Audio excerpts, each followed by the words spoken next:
Talk about crime concerns. Robberies and assaults now surging in Central Park, leaving tourists and lifelong New Yorkers a bit on edge. And talk about cancer moonshot. President Biden announces $150 million in new research grants to give the fight against cancer a major boost. Plus, from moonshot to water on Mars, the new study opening up the possibility that there is an ocean's worth of H2O hiding beneath the red planet's dusty surface, and what that means for the potential of extraterrestrial life. From ABC-7 New York, this is Eyewitness News Extra Time. And good evening, everyone. Welcome to this edition of Eyewitness News ET. Now it's extra time, not extraterrestrial. I'm Bill Ritter. We're going to begin tonight with a disturbing spike in crime in Central Park. It is called, for good reason, New York City's crown jewel. But the surge in robberies and assaults has many tourists and New Yorkers alike kind of nervous. The number of robberies in Central Park has now tripled compared to this time last year. The most recent case happened last night. Muggings near Grand Army Plaza at 59th Street and 5th Avenue. New York cops arresting 3 teenagers after those robberies.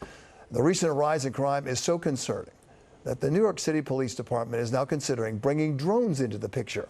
With more on the response, here's Eyewitness News reporter Janice Yu. We were completely surrounded, and we had to get the hell out. Tim Monahan and his wife escaped what could have been a dangerous situation in Central Park, a scenario that is now playing out far too often. According to numbers from the NYPD, there have been 30 reported robberies so far this year in Central Park compared to 10 this time last year, 10 felony assaults compared to 7, and 31 grand larcenies compared to 30. That's disintegrating our society. I mean, you know, that's not right. Early Tuesday morning, 3 teens were arrested for allegedly mugging 3 people in the park near 59th and 5th. According to police, one of the teens implied he had a gun. Meantime, police continue to search for a group of 15 to 20 kids tied to the mugging of a man on East Drive near Woolman Rink. One of them allegedly showed a knife, stole his wallet, and they all ran off. Alexi Lee frequents the park and also is a friend of that victim. It was kind of upsetting, mostly because the kids were, there was a big group of them, but they were really young. They were out at 10:30 p.m., which is dark, and it's a lot of people say don't go to Central Park after the sunset, but it's not that late by New York City standards, so I think it was just kind of shocking. Mayor Eric Adams on Tuesday acknowledged the troubling numbers and said the city could soon be using new technology to tackle the problem. We could do a better job in using drones to police the area from the sky. And there's some new technology that we're looking at that I think is going to assist us. We roll it out when it's time to do so. As for the mugging that happened this morning, police say no gun was found on the suspect, and they are currently looking for one more person they believe was involved. In Central Park, Janice Yu, Channel 7 Eyewitness News. Meanwhile, President Biden zeroing in on the policy goals closest to his heart now that he is no longer seeking a second term. Today, he awarded $150 million to programs that are innovating cancer research. It's part of the president's Cancer Moonshot pledge to cut cancer deaths in half by 2047. ABC's Christiane Cordero joins us live from Washington, D.C. with more on this important story. Christiane. Bill, good to be with you tonight. Most of the programs awarded are from universities across the country, including Johns Hopkins, Tulane, and the University of Washington. They're all working on programs to better understand the surgical experience. Today, President Joe Biden and First Lady Dr. Jill Biden are awarding 8 programs as part of the administration's Cancer Moonshot.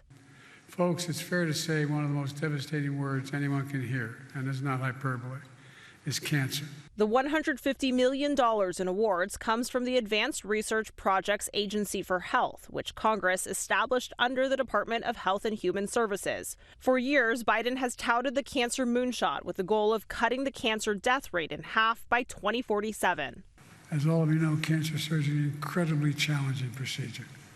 It takes the best surgeons in the world, and it takes its toll on families. Surgery happens, then you have to wait a week or more to see if the tumor was removed fully. That anxiety waiting and the unknown is just excruciating. But today, we're a step closer to relieving that burden. The 8 programs awarded are developing new technologies to help surgeons remove tumors in people with cancer. It comes as a new study by the American Cancer Society projects an alarming rise in cancer diagnoses and deaths among men, expected to nearly double by 2050. We'll pick some common cancers that are the leading causes of cancer among men. For example, colorectal cancer. At the age of 45, you should start having these discussions. At the age of 50, prostate cancer is another big one. You should start having discussions about prostate cancer screening. They can be different from person to person. Biden lost his son, Beau, to brain cancer in 2015. He first launched the Cancer Moonshot initiative as vice president and then restarted it, Bill, when he became president, and actually in 2022. It really does, bring home what is in store for him and what he wants to do, Christian, in the last few months. And what that line just really kind of got me. The unknown is excruciating. Yeah, and this is, to your point, part of what he is trying to leave as his legacy, as he was for so long proposing these initiatives over the last 4 years of his presidency has been condensed to the last 6 months. And so it's something he mentioned on the very night that he spoke to us in prime time a few weeks ago. Yeah, it wasn't that long ago. Boy, it seems like a long time ago. Sure but does. It was not at all. ABC's Christian Cordero reporting from Washington. Once again, my colleague, really great information. Appreciate it. Thank you. All right, take care. A pledge today back here in New York City by Mayor Adams to do something about the migrant encampments popping up on Randall's Island. Exactly what Mr. Adams plans to do, that is yet to be seen. And where will all those people go? Well, that's a whole different issue unto itself. Eyewitness News reporter N.J. Burkett heard from the mayor today. He reports from Randall's Island. Why are you sleeping out here? His name is Amadou, and he lives beneath a tree on Randall's Island, surrounded by what little clothes he has and a pile of plastic bottles, his only source of income. Speaking in French, he tells us he's been homeless in New York for more than a year. On the outskirts of a soccer field, migrants from South America are living in tents and drying their clothes in the sun after washing them in the East River. Still others are gathered outside the Randall's Island shelter, claiming they have nowhere else to go because shelter stays are limited to just 30 days. Administration officials seem determined to keep Randall's Island from becoming a refugee camp without forcing a confrontation. We don't want to be heavy-handed. We don't want to be insensitive. It's about finding out what the resources are needed and navigating people there. The majority of migrants are from Venezuela. In fact, 66% are from Venezuela, Ecuador, and Colombia. 14% are from the West African nations of Guinea, Senegal, and Mauritania. 212,000 migrants have arrived since 2022. Most nights, there are 65,000 migrants in New York City shelters. On average, some 700 migrants arrive every week. That's way down from 2 years ago, when 4,000 arrived every week. I do believe we're going to see, we're starting to exhale. But the mayor admits that the numbers are still too high, and migrant crime makes headlines, like the rape of a woman on Coney Island, allegedly at the hands of South American migrants. We're not out of the woods. I want to be clear on that. We're not out of the woods. We still have to deal with this small number of violent gang members that are in our city. We have to make sure we monitor them, and we still have to make sure that we're able to move people out of this shelter-type setting.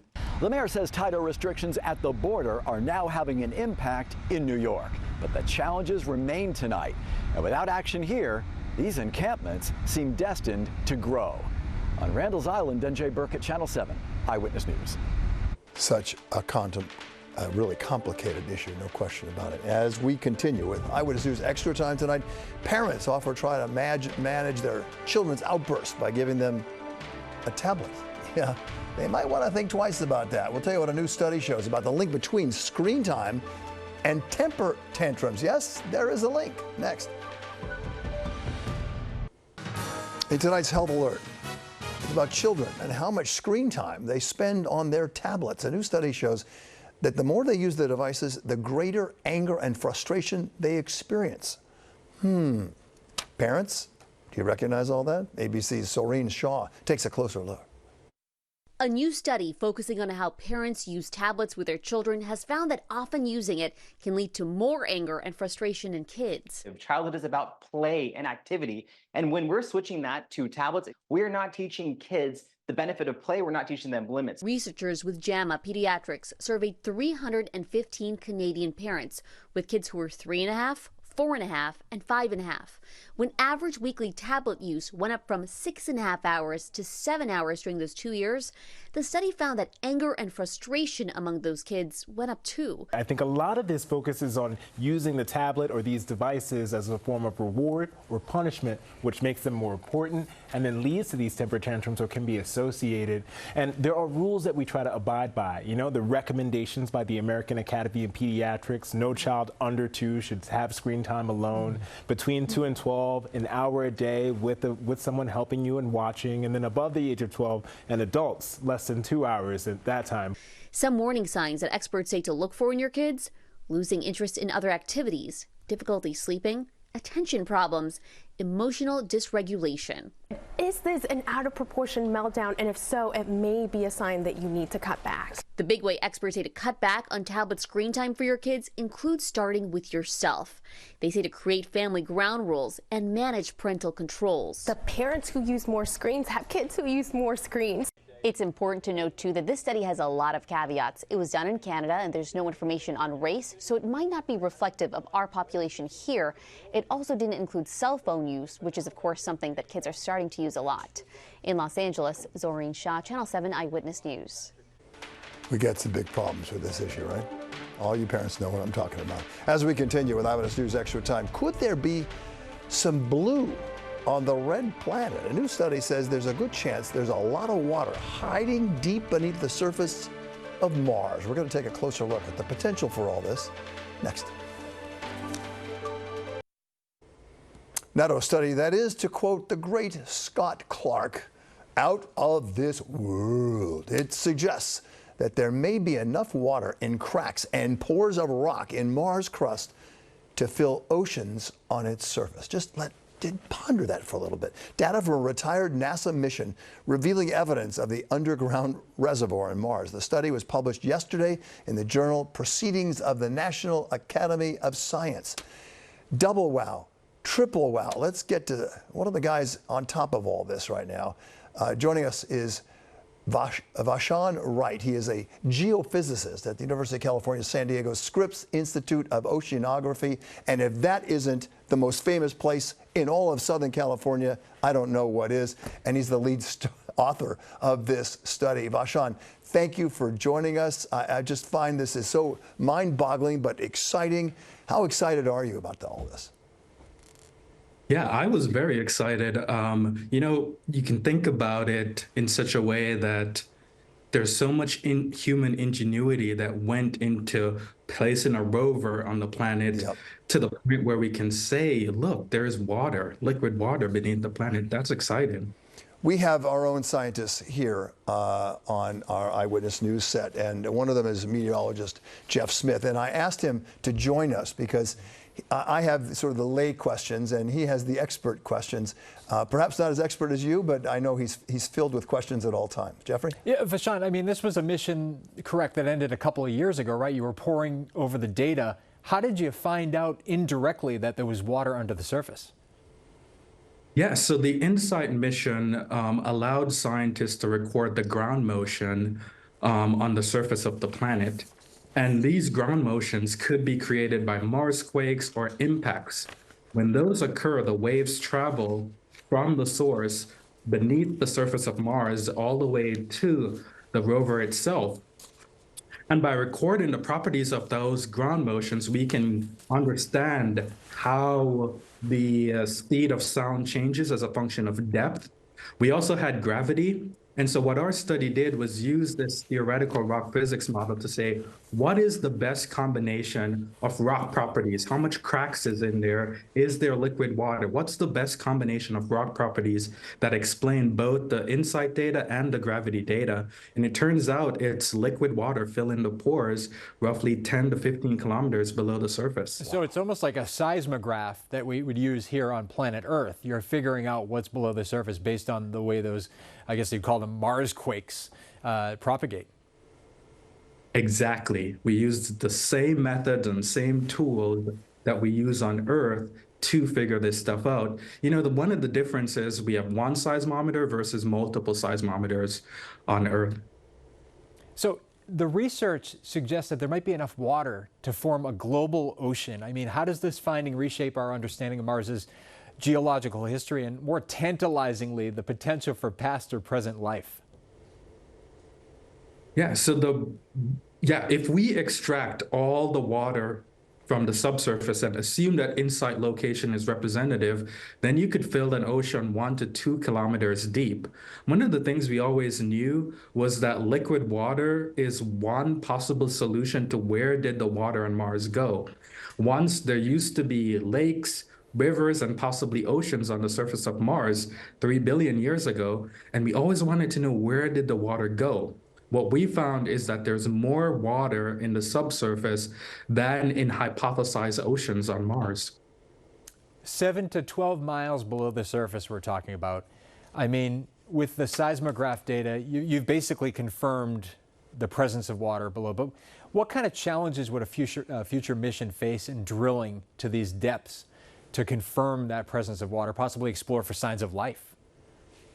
Yeah, drilling would be really challenging, right? You know, what we do is we circulate some sort of fluid, some sort of mud or something to help with the drilling project. You also need the power and the equipment, and you need to get all of that to the red planet. And so that would be challenging.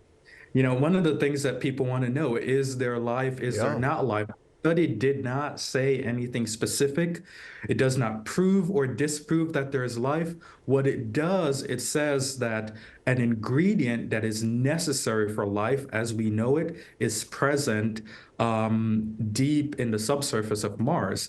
And if we think about the corollaries to Earth, what that says is that we know that there's microbial life at depth in Earth's surface, where there is liquid water, where there's a source of energy. And so now we're saying that it is possibly habitable down 6 to 7 miles beneath the surface of Mars. How do you do that? How do you know that? I'm looking at these pictures now. I'm just a layperson, not like you two guys. But what do you say? You know, you haven't mentioned any kind of Martians there or anything. But is there air up there? What's going to happen to that water? How could it sustain life? How could it possibly sustain life on top? Yeah, so, you know, so what the emergent picture is that inside the cracks, there's liquid water, right? 10 to 20 kilometers. Above that, there's might be gas, air, some ice in some of the pores.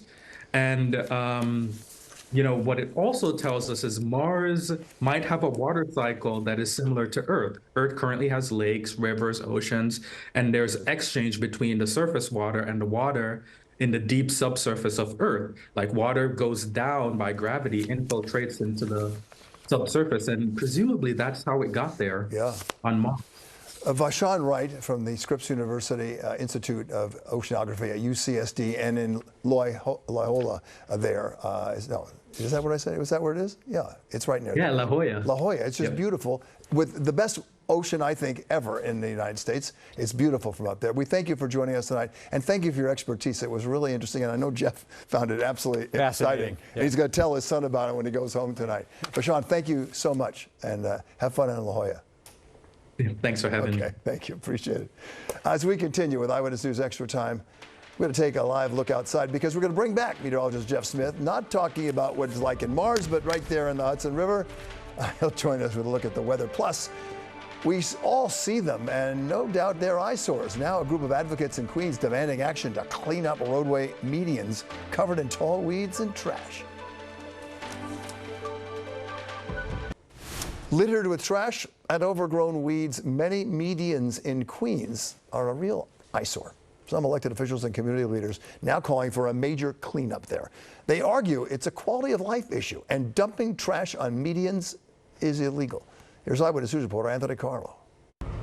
Bottles, trash, maybe critters. you don't know what you're going to find in these overgrown, unkempt weeds. It seems to infer what the city thinks of our communities. The city would never let the medians on Park Avenue look like this. This mini jungle of surprises covers the median on Braddock Avenue at 221st Street in Queens Village. Who knows when it was last maintained? One of more than 200 unsightly medians compiled in a database by the Queens Borough president. Queens pays some of the highest tax rates in New York City, and we deserve a return on our investment in the city and certainly in our borough. The borough president stood with frustrated Queens residents Tuesday morning to blast the city for letting its upkeep responsibilities get lost in the weeds. We've been filing complaints with P11, and guess what? The next day, the complaint is closed and it states condition not found. I don't know if they sent a blind person to look, but I'm pretty sure the condition has not changed. It's unsightly. Suzanne lives a few blocks from this mess in Queens Village. Even though we have 2 airports that produce lots and lots of income for the city, they don't care that we're over here. We're forgotten. You can understand the frustration. These homeowners' lawns, perfectly manicured, they put time and money into it. They look out their window and they see these ugly, overgrown medians. If you look closely, you can see the litter, and if you look a little closer, you can see a whole lot of confusion. There's an arcane memorandum that goes back to the 80s that says this median is sanitations, this is transportations, this is parks. We need one agency put in charge. In Queens Village, Anthony Carlo, Channel 7, Eyewitness News.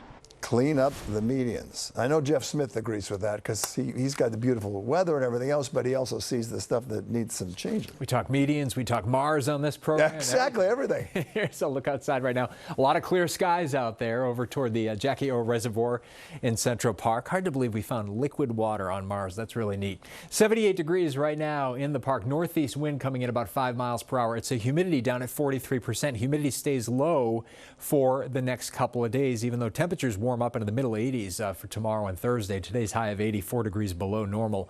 Sun setting at 7:56. So 82 at Newark. You're talking about numbers in the upper 70s, Poughkeepsie and Newburgh, all the way down to Somerville, New Jersey. 80 at Toms River, middle to upper 70s on the island. More importantly, dew points are in the 50s. That's a very direct measure of the amount of moisture in the atmosphere. When dew points are in the 50s, it feels very comfortable, and it will feel pretty comfortable even though we warm up tomorrow into Thursday. But then we get into the humid category Friday and especially into the weekend. In the combination of more humidity and a couple of weather disturbances heading in our direction by Saturday and Sunday means an increased chance of some showers and thunderstorms, especially by the second half of the weekend. We were watching the radars earlier. Nothing got into our viewing area, but there were a couple of scattered sprinkles over the Poconos, and we'll be clearing things out overnight tonight, even there.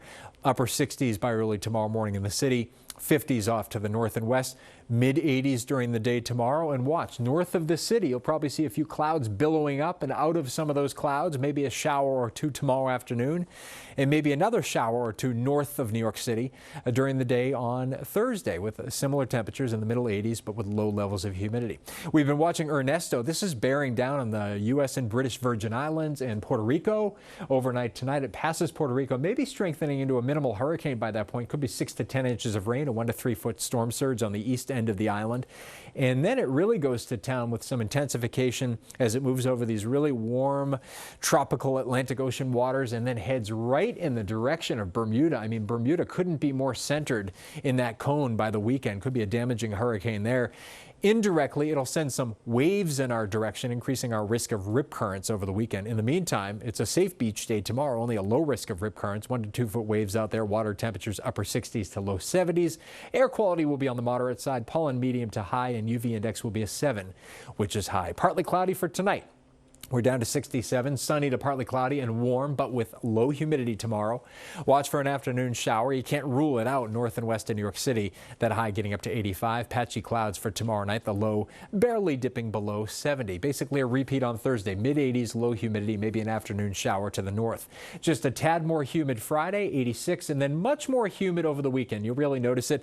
A few showers possible Saturday. Also some breaks of sun. Saturday doesn't look terrible at this point, but by Sunday could be some steadier clear batches of rain, maybe some thunder, about 80, and those thunderstorm shower chances even continue into early next week. We'll have an update tonight at 11. Back over to you, Bill. Okay, thank you, Jeff. That wraps up this edition of Eyewitness News Extra Time. Thanks for watching.